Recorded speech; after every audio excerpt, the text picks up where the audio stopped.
Just last weekend, Ulla and I were conducting a workshop in southern Sweden, on the island of Öland. And I guess I had looked on Wikipedia and I knew a few things about the place because I had never been there before. But when we got there, we discovered that there was a huge Neolithic site in the center of the island. And it was a fabulous place. And of course, we brought our group there to do some work. Ulla and I, when we were living in Northern Ireland, had traveled all over Northern Ireland and Ireland, going to stone circles and visiting old Neolithic sites. And this site on Öland was very, very large. It went on for a couple of kilometers. And you know, it was a bit of a surprise to see that a site that was so huge and developed was there, and I never heard of it before. But it was different from the ones in Ireland, where most of the ones in Ireland have stone circles, because here the stones were arranged in the shape of ships, you know, sort of narrow one end coming out and coming together on the other. And the symbology of that is pretty clear, that for early people, the vehicle that would take them from one world to another was a boat. So the vehicle to take them from this world to the world of spirit and the world of the afterlife was, of course, in the shape of a boat. That was the magical vehicle. Maybe the most important thing was, besides the fact that there was one arrangement of stones in a ship after another, after another, after another, so many. And so many burial mounds, one mound after another.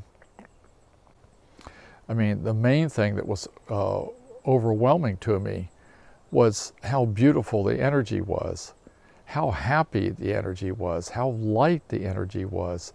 This had been a ceremonial location for countless generations of early people living there. And it was so full of joy. Joy at a level that I hardly ever experienced visiting sacred sites. So I was kind of like a kid in a candy store, you know, going around, you know, wanting to experience the energy here and the energy there, and what does this stone feel like, and oh, what does that stone feel like? And all of that put me back in mind of the early people. And what a beautiful life you could have if you were living in a place that was at peace, if you were living off of nature, where nature's abundance was there to help you.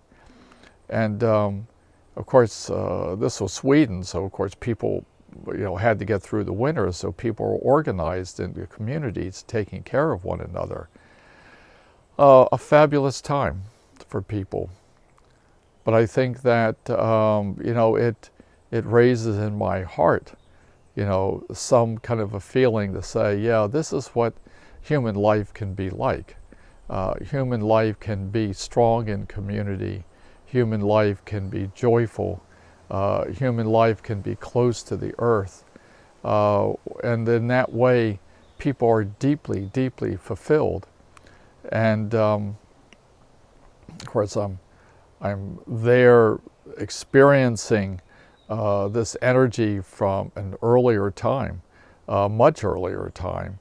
And at the same time, I'm thinking about the relevance to the new earth and the time that's coming. Because it's up to us, you know, as the people moving forward, as the people who are meant to be the guardians and keepers of the earth.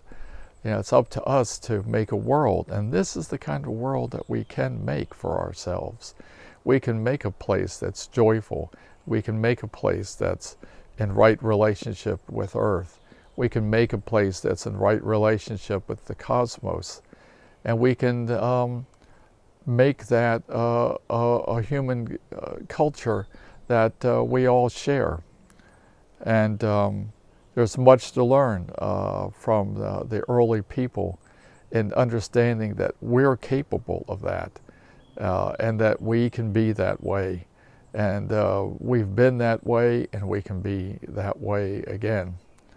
Only this time in a much more shared global consciousness. Anyway, that's what I was thinking about visiting the Neolithic energies.